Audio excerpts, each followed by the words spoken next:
Hello everyone and welcome back to another Facebook Live with myself. If you're new here, my name's Sam and I'm the pain and performance expert here at Sheffield Sports Medicine. And every week, every month we go through a new topic, and then week by week we'll go through a subtopic, discussing in depth how to improve, how to reduce injury, whatever the topic may be. And we just look at the most common questions and I help you guys go through them and we go through them together. So today's topic, as you can see, is about running technique and how important it is in terms of improving your performance, but also reducing your injury as well. So it always comes down to how can you improve efficiency and prevent injuries at the same time. Now it does come down to technique in a way, but as we've discussed previously, and last week and the week before, when it does come down to technique, it's really important to remember that everybody is different.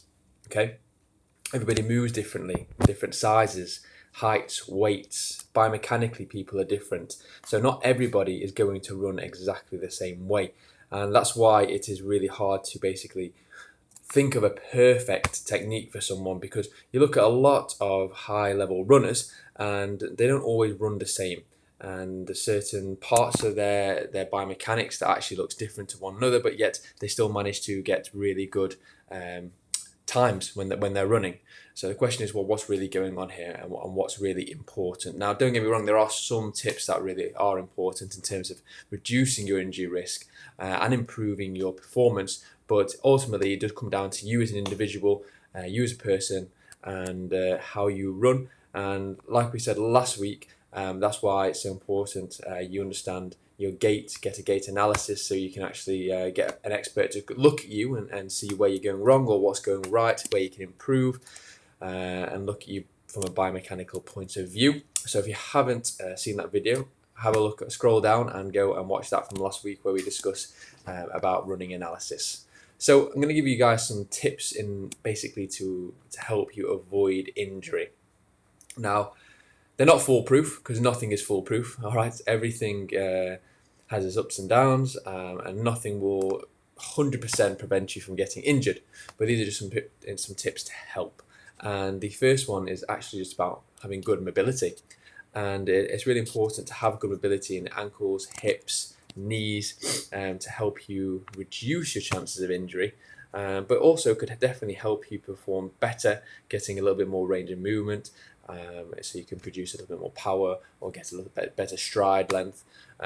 So mobility is key, especially for runners. Ankle mobility, really, really important, because the amount of times we see runners who go over on their ankles or have chronic ankle instability, always spraining their ankle, we get a lot of that. So ankle mobility is key. Now, things you can do for ankle mobility, you can start off really simple and check out your balance, just standing on one leg. If that's easy, you can put some sort of platform underneath your foot, like a pillow, stand on the pillow on one leg. That should actually challenge that ankle instability. So there's plenty of things that you can actually do to challenge your ankle stability. But first of all, just make sure you can stand on one leg. If you can stand on one leg for more than 30 seconds, that's a good start. If you can't, I would definitely recommend you practice that, as that will help with your stability and your ankle mobility as well. In terms of everything else, there's things like Bosu balls. There's even plyometrics to a degree will help with stability and mobility. So there's lots of things that you can do to improve your mobility, but it's definitely going to be working on hips, knees, and ankles, because they're going to be the ones that are going to be under the most stress, and they're going to need to move the most in order to obviously help you reduce your injury, but improve your performance as well. Okay, so remember, mobility, really important. Also, increase your number of steps per minute.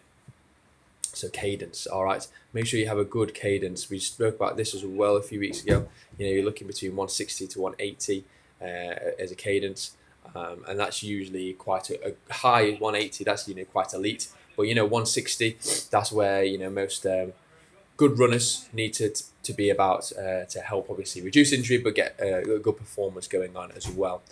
Okay. Another thing I would obviously look at is gradually increasing your mileage. So if you are someone who's starting off, or even if you're someone who's been running a while but you're increasing your mileage, definitely take your time doing that and do it sensibly.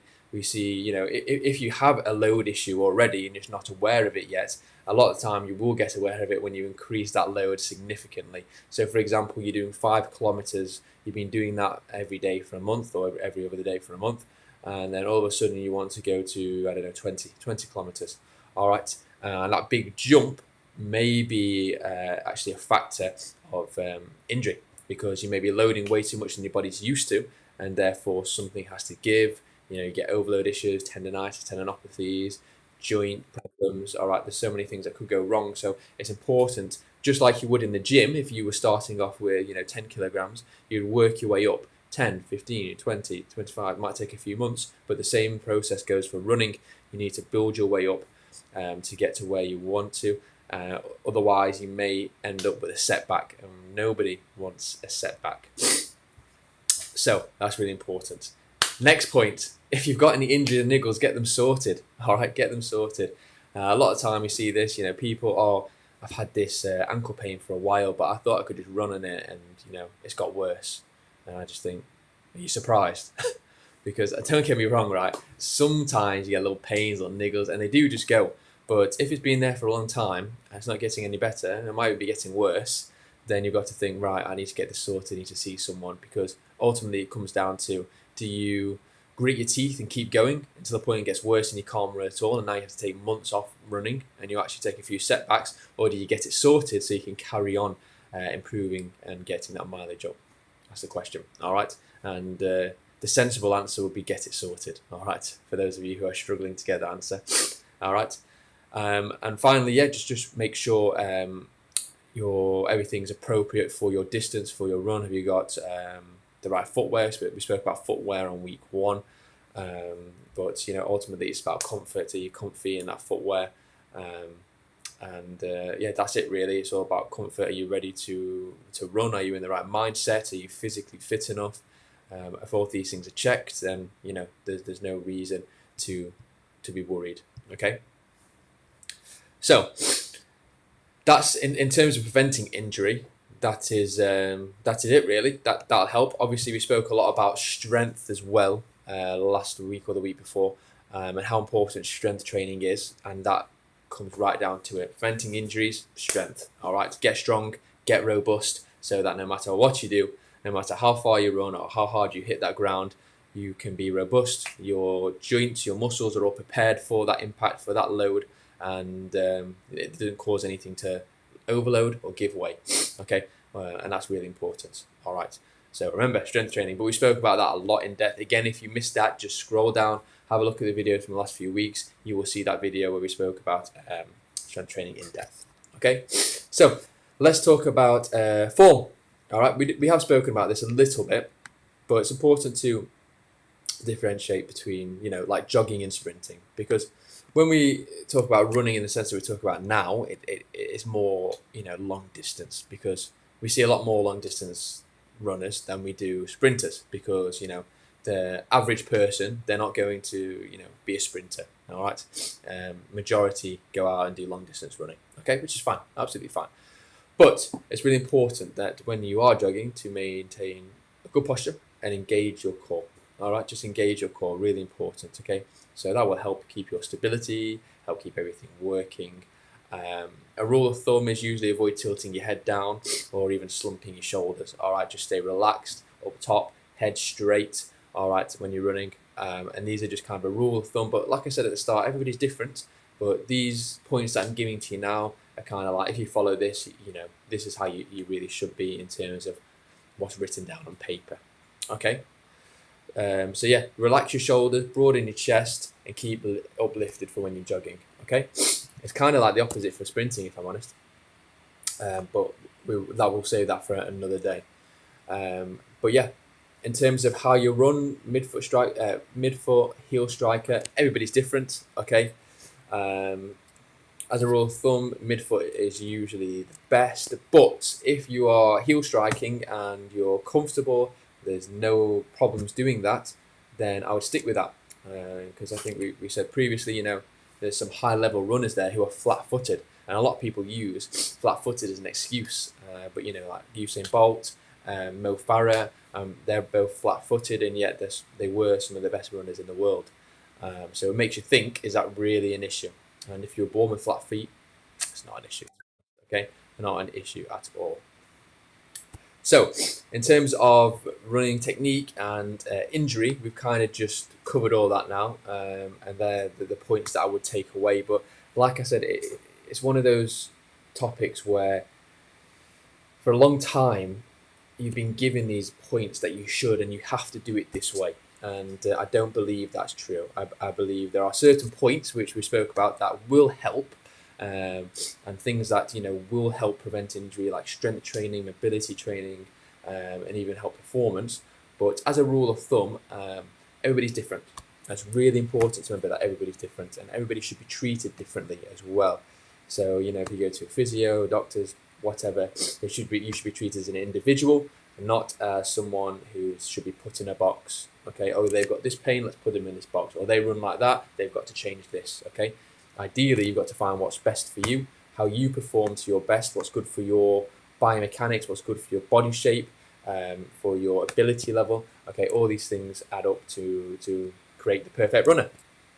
And if you are serious about running, then like I said, you need to find someone who can get you an analysis, a gait analysis, a running analysis, biomechanical analysis. Have a look if everything's okay, if there's something going on, if something needs to be changed, if there's a weakness somewhere. Okay, all these things would make a difference. And as someone who does this myself, when we do look at someone, we will look at the running, because usually the running will point out sometimes it's not often a technique problem.